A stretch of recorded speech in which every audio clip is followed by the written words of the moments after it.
Bonjour à tous.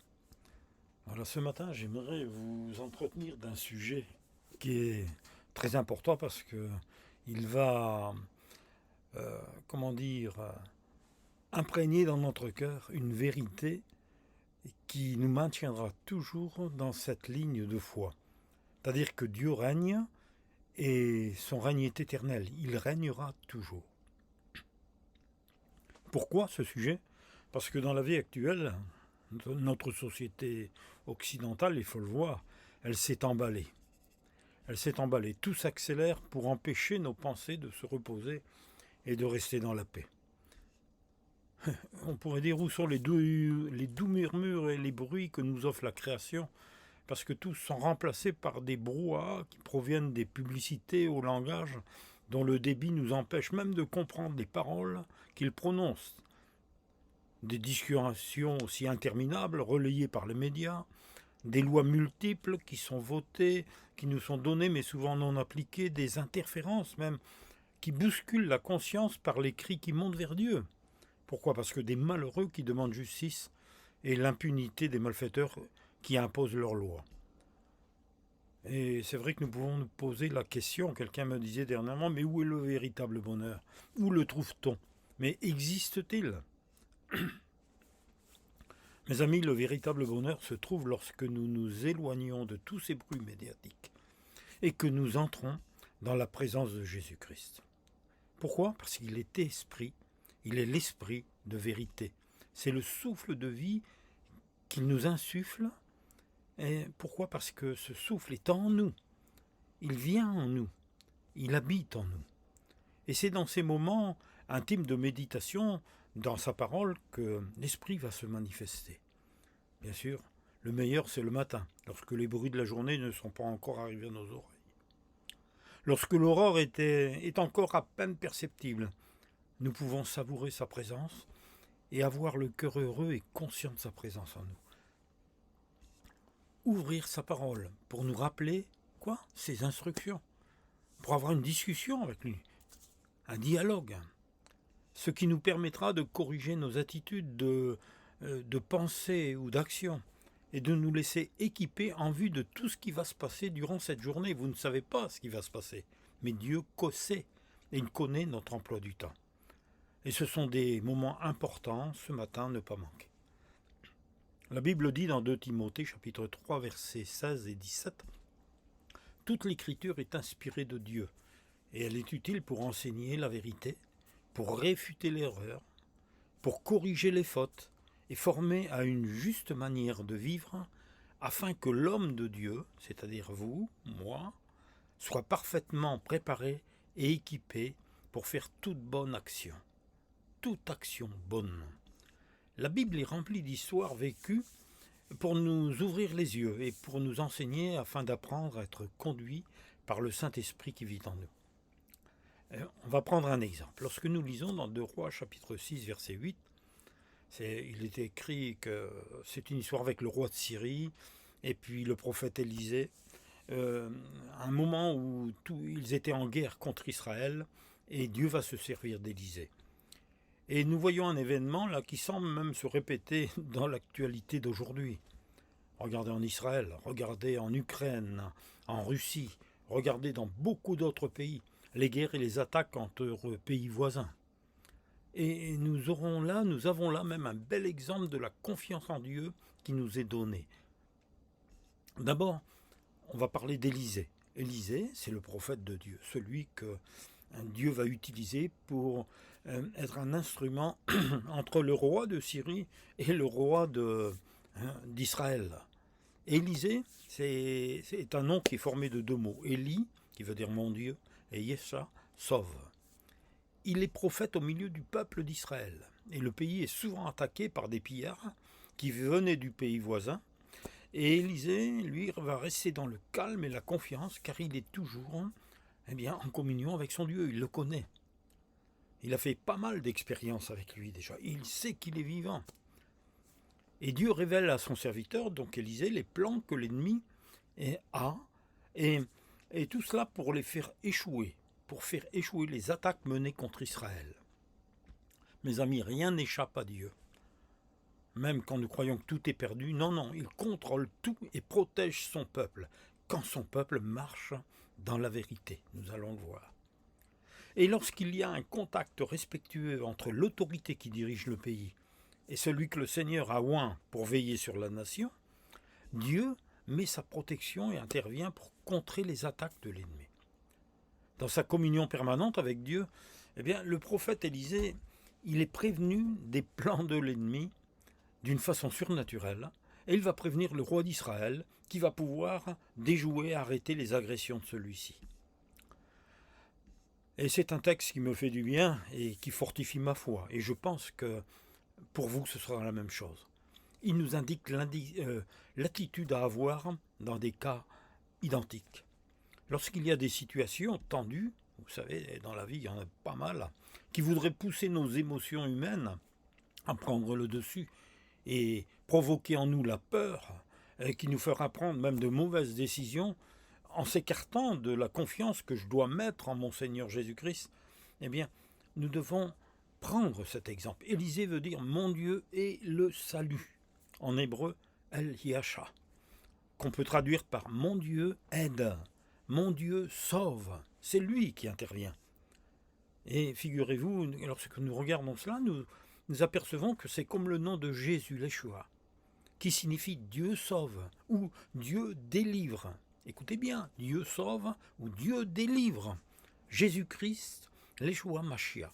Dieu sauve, il est le Messie. Alors revenons à ce nom qui nous parle d'Élisée. Et nous découvrirons comment Dieu va l'aider dans cette situation difficile qu'il est en train de vivre. Je vous raconte un peu cette histoire dans 2 Rois, chapitre 6, versets 14 à 17. Il est écrit que le roi, donc de Syrie, envoya une forte troupe de soldats avec des chars et des chevaux qui arrivèrent de nuit et qui encerclèrent la ville. C'était la ville de Nathan où Élisée habitait. Et le lendemain matin, le serviteur d'Élisée, donc celui qui était avec lui chaque jour pour le servir, il se leva de bonne heure. Et puis il sortit de la ville, et là, qu'est-ce qu'il vit? Il vit les soldats, les chevaux et les chars qui entouraient la ville. Et il va s'écrier « Malheur, maître, qu'allons-nous faire ?» Et Élisée va lui dire de suite une parole qui va le calmer. « N'aie pas peur, répondit Élisée.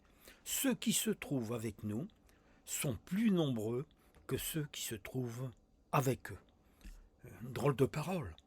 Mais Élisée continue, il dit « Seigneur, ouvre ses yeux pour qu'il puisse voir, c'est-à-dire ses yeux spirituels. » Et le Seigneur ouvrit les yeux du serviteur d'Élisée. Et celui-ci put voir que tout autour d'Élisée, la montagne même était couverte de chevaux et de chars étincelants. Vous savez, la ville de Nathan était dans une gorge, et les armées de l'ennemi étaient donc dans cette gorge qui entourait la ville. Mais cette gorge, au-dessus, il y avait des montagnes. Et Géasi a pu voir que tout autour d'Élisée, la montagne était couverte, c'est-à-dire il y avait énormément de chevaux et de chars étincelants. C'était les armées de l'Éternel. Nous rentrons dans le spirituel. Et c'est un enseignement qui est précieux parce que cet exemple, même d'Élisée, est un des traits de caractère de Jésus, de Jésus-Christ. Parce que Jésus possède un esprit de vie venant du Père. Il était rempli du Saint-Esprit. Ça, c'est la nouvelle alliance. Quand Jésus s'est fait baptiser, le Saint-Esprit est descendu sur lui sous la forme d'une colombe, c'est-à-dire qu'il avait l'esprit de vie en lui. C'était envoyé par Dieu. Jésus nous montre que par le Saint-Esprit qui est en lui, il nous a été aussi envoyé à nous pour nous guider, pour nous avertir des dangers qui sont omniprésents dans le monde d'aujourd'hui.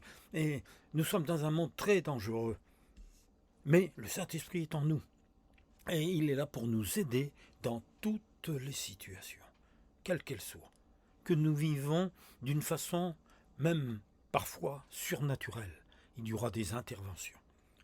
Pourquoi? Parce que dans Jean 14, chapitre 14, versets 17 et 18, Jésus l'avait dit, l'esprit de vérité, écoutez bien, que le monde ne peut recevoir, celui qui n'a pas accepté Christ dans son cœur ne peut pas l'entendre. Celui qui vit selon sa propre conception de Dieu ne peut pas le recevoir, parce qu'il ne le voit point et qu'il ne le connaît point.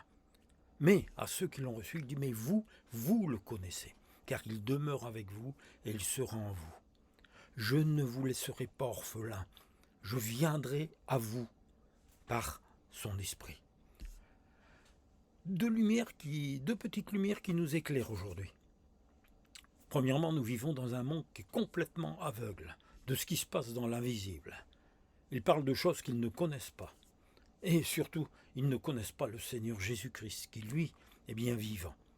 Et dans cet état de cœur, ce monde ne peut pas recevoir les avertissements même que le Seigneur Jésus voudrait leur communiquer, ils ne comprennent pas.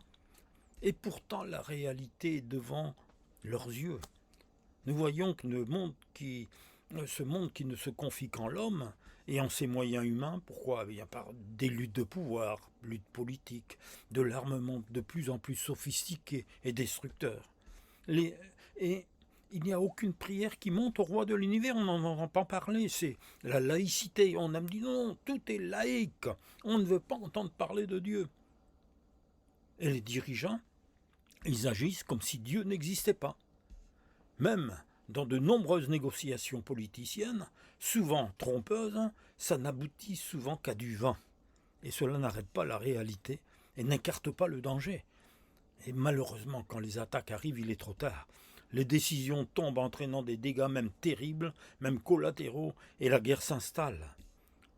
Mais la deuxième lumière est beaucoup plus réjouissante pour tous ceux qui lèvent les yeux là-haut, vers le Seigneur Jésus-Christ.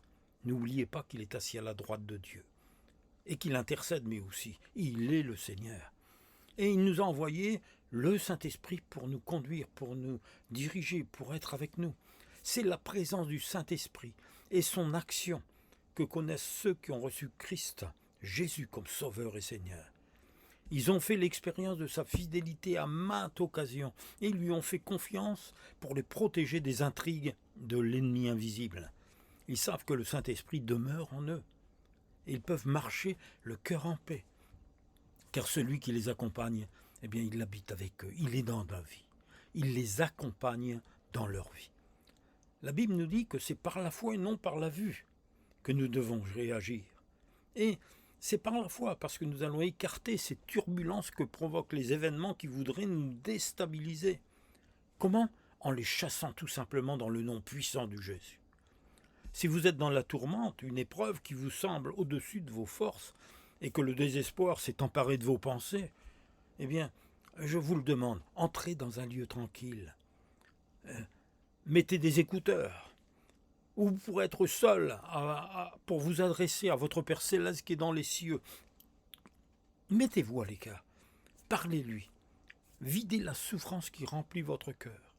Demandez-lui d'intervenir au nom de Jésus, votre Sauveur, et laissez-vous entourer par ses bras puissants et pleins d'amour, parce que c'est votre Père qui vous l'étend. Et vous verrez, si vous vous laissez aimer, consoler, fortifier par lui, vous goûterez à sa bonté infinie. Vous savez, c'est un peu comme ce fils de la brebis écarrée, c'est-à-dire ce fils, un prodigue, qui avait réclamé l'héritage à son père. Et il avait voulu vivre sa vie comme bon il le voulait. Et il a fini en gardant des cochons, il n'avait même pas le droit de manger la nourriture des cochons. Mais il s'est arrêté, il a eu le courage de regarder au fond de son cœur, de le déchirer son cœur. Et il a dit, j'ai péché contre Dieu et contre mon Père, je vais me lever et j'irai vers lui. Alors levez-vous et allez vers votre Père Céleste. Comme le dit la Bible, Luc, chapitre 15, versets 15 à 20, relisiez cette histoire. Il dit, il se leva et il alla vers son Père. Alors qu'il était même encore loin, son Père le vit et fut rempli de compassion. Et c'est le Père qui courut se jeter à son cou et l'embrassa. Ah, c'est extraordinaire. Dans ce fait historique de la vie d'Élisée, nous constatons, c'est vrai qu'il y a 3 personnes différentes. Il y a Géasi qui était au service d'Élisée, mais Géasi marchait selon ses 5 sens et il se laissait déborder par ses émotions. Et comme vous l'avez vu, c'est la peur, la terreur qui s'empare de lui lorsqu'il voit la ville où il se trouve encerclé par l'ennemi. Puis nous voyons Élisée, qui par l'Esprit de Dieu, qui est avec lui, eh bien il va agir et faire échouer, vous allez le voir plus tard, les plans de l'ennemi. Il y avait un 3e personnage, aussi c'était le roi de Syrie. Lui aussi était en panique. Ah, il était en panique car plusieurs de ses attaques déjà avaient été déjouées. Il s'énerve et même il arrive à la conclusion qu'il y a un traître parmi ses officiers, un espion parmi les siens. Oui, il disait que quand Élisée allait voir le roi d'Israël, de Rois chapitre 6, versets 9 à 10, eh bien, Élisée faisait dire au roi d'Israël, fais attention, évite de passer par tel endroit, car l'armée syrienne s'y installe. Et le roi d'Israël put envoyer des soldats surveiller l'endroit indiqué. Cela arriva plusieurs fois, nous dit la Bible. Élisée avertissait le roi d'Israël, et celui-ci pouvait prendre ses précautions. Et c'est là que le roi de Syrie était profondément troublé par ces événements. Et il a convoqué tous ses officiers et leur dit, mais il y a parmi nous un traître qui travaille pour le roi d'Israël. Ne voulez-vous pas le dénoncer? Je me mets à la place des officiers. Eh bien, ils étaient dans la stupéfaction, parce qu'ils étaient dépassés par cette situation dont ils n'avaient pas le contrôle. Et il y avait un qui était courageux, qui a pris la parole pour calmer la colère du roi de Syrie et essayer de lui donner la cause surnaturelle de ses échecs. Et il va dire au roi, au chapitre 6, verset 12, mais le prophète Élisée est capable, au roi, il est capable de révéler à son roi même ce que tu dis dans ta chambre à coucher. Et le roi, là, a compris que le problème, c'était Élisée. C'était l'homme à abattre, pour ainsi dire. Et la réponse est immédiate, même dans la bouche de ce roi ennemi, et c'est un ordre qu'il va donner à exécuter de suite.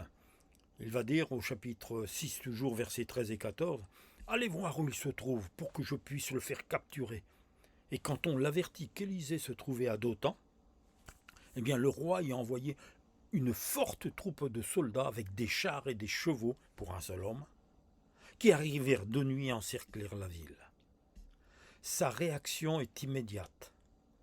Et elle nous permet aussi de nous arrêter et de réfléchir sur le terrain spirituel. C'est vrai qu'il y a un arrière-plan qui est difficile à traiter, car il n'est pas du tout conventionnel.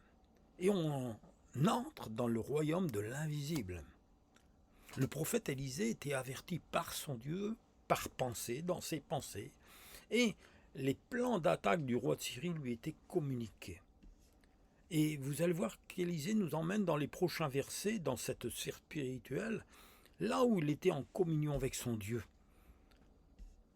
Et encore, il y a un premier enseignement très important dans notre vie pratique de chaque jour qui nous est donné. La parole de Dieu n'a pas changé. Le Saint-Esprit est toujours là. Il est une personne. Il est cette personne de la Trinité que le Père a donnée, que le Père a envoyé, que le Fils nous a envoyé pour conduire son Église, pour conduire les chrétiens, pour conduire tous ceux qui croiraient en lui. Une Trinité en action pour le salut des hommes. C'est le Père, le Fils et le Saint-Esprit. Et Jean même, chapitre 3, versets 34 et 35, nous dit, en effet, les chapitres 34 et 35, en effet, celui que Dieu a envoyé transmet les paroles même de Dieu, car Dieu lui a donné la plénitude illimitée de son esprit. Le Père aime le Fils et lui a accordé le plein pouvoir de toutes choses. Jésus a le plein pouvoir de toutes ces choses. Éphésiens dira aussi chapitre 1, versets 9 à 11, « Dieu nous a rendus capables de saisir le secret de son plan. Et ce plan que de toute éternité, sa bienveillance lui a inspiré. Il est le portrait dans son cœur. Il le portait dans son cœur pour le mettre à exécution. Et à présent, il nous l'a dévoilé en Jésus-Christ. Et lorsque les temps sont arrivés, tout ce qui existe, écoutez bien, dans le ciel et sur la terre, l'univers visible et invisible sera restauré, unifié et rassemblé sous le gouvernement de Christ. Tout trouvera sa perfection et son accomplissement en lui. Jésus-Christ, lorsque il reviendra, justement, nous le verrons plus tard, à la fin des temps, eh bien, il est écrit que tout va retrouver son accomplissement. C'est lui le chef, c'est lui le chef des armées, c'est lui le chef de gouvernement, c'est lui qui sera le chef complet, je dirais, de la terre tout entière. et du cosmos. Il est écrit, le cosmos tout entier ne formera plus qu'un corps dont le Christ sera la tête. Et dans tout ce qui appartiendra un jour à Jésus-Christ, nous aurons notre part. Alléluia. C'est en Jésus-Christ que cela se fera. Rien que lui. Et c'est en lui aussi que nous avons été déclarés héritiers, par décret, de celui qui a le pouvoir d'accomplir tout ce que sa volonté a décidé. Dieu règne. Le Saint-Esprit connaît toutes choses. Et il a été envoyé sur terre pour remplir et résider dans les cœurs de tous ceux qui ont cru en Jésus et marchent avec lui, en restant dociles et obéissants à sa parole. Il est là pour nous révéler les dangers, pour nous guider dans les moments faciles ou difficiles. Il demeure en nous et ne nous laisse pas tomber. Lui ne nous laisse jamais tomber. Il est là. Soyons-en conscients. Il est fidèle et nous devons apprendre à saisir ses paroles et nous laisser diriger par lui, en abandonnant les moyens humains que nos réactions charnelles engendrent et peuvent nous conduire à l'échec. Oui, c'est les paroles mêmes de Jésus. C'est-à-dire quand il disait dans Jean chapitre 16, verset 13, « Quand le Consolateur sera venu, donc le Saint-Esprit, l'Esprit de vérité, il vous conduira dans toute la vérité. Car il ne parlera pas de lui-même, mais il dira tout ce qu'il aura entendu. Et il vous annoncera les choses à venir. Ne vous inquiétez pas, n'ayez pas peur, n'ayez pas peur. Parce que l'Esprit de Christ est venu habiter en nous, et il vient du Père. Et nous réalisons que nous avons tout en Jésus. Nous ne sommes plus seuls. Nous ne sommes plus seuls. Mais la présence de Dieu fait maintenant partie de notre vie, si nous sommes dociles et obéissants à sa voix, et que nous marchions par la foi. Et là, nous allons réaliser la grâce extraordinaire que Dieu nous a faite, et nous pourrons marcher dans la paix et la tranquillité. Romains chapitre 8, verset 9. Mais vous ne vivez pas selon votre propre nature. Tu as une nature inquiète. Il te semble que tout le monde est contre toi. Il te semble qu'il n'y a plus rien hors toi. Non, arrête. Reçois. Mais vous vivez selon l'Esprit Saint, puisque l'Esprit de Dieu habite en vous. Celui qui n'a pas l'Esprit de Christ ne lui appartient pas. Alors, as-tu fait aussi ce pas? As-tu demandé au Seigneur de venir comme Seigneur et Sauveur pour appartenir à Dieu, pour appartenir à Jésus? Jésus a dit aussi dans Jean chapitre 14, verset 23, « Celui qui m'aime obéira à ce que je dis. Mon Père l'aimera, nous viendrons à lui, mon Père et moi, et nous habiterons chez lui. » Dans notre corps, au fin fond de notre esprit, là, avec nous, avec l'esprit. Ah oui, c'est extraordinaire. C'est une méditation que je vous invite à réfléchir, et quels que soient les problèmes qui vous assaillent, quels que soient, mettez-vous à côté. Essayez de faire, non pas le vide, mais le calme en vous, et de lever vos yeux vers le Seigneur. Et dites-lui, Seigneur Jésus, je viens vers toi, je m'abandonne à toi. Seigneur, je veux laisser le Saint-Esprit prendre en totalité la direction de ma vie. La direction de ma vie. Laissez-lui le volant pour conduire la voiture qui vous emmène dans ce train de vie. Arrêtez de la conduire selon votre perception. Lâchez-le, lâchez. Et dites-lui merci pour ton amour qui m'envahit de jour en jour. Merci pour ta présence en moi qui me remplit de joie et de bonheur. Vous savez, mon Dieu, celui qui me sauve. Élisée, mon Dieu, celui qui me sauve. Mais Jésus-Christ est notre sauveur et celui qui me sauve. Alors, je vous souhaite une excellente journée et surtout, bien, vivez avec celui qui vit en vous. Amen.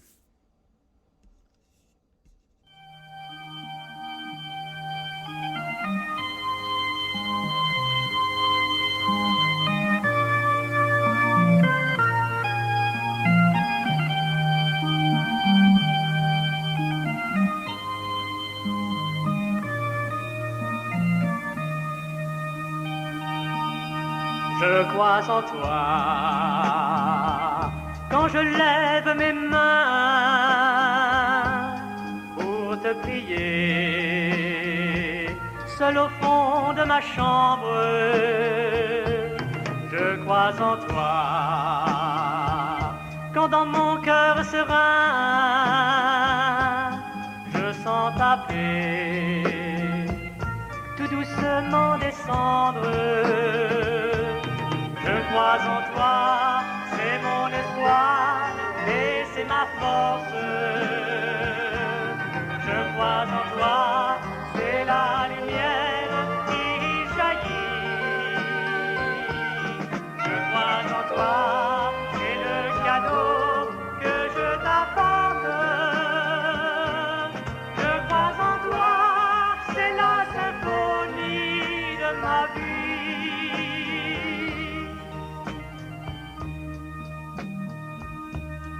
Je crois en toi, quand les ennuis m'entourent, que les problèmes défilent devant mes yeux. Je crois en toi, ta parole me rassure, tu es mon rocher, mon soutien et mon Dieu. Je crois en toi, c'est mon espoir et c'est ma force. Je crois en toi, c'est la lumière qui jaillit. Je crois en toi, c'est le cadeau que je t'apporte. Je crois en toi, c'est la symphonie de ma vie.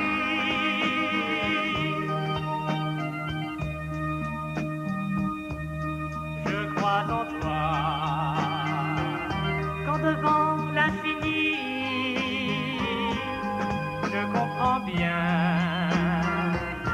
que je suis minuscule.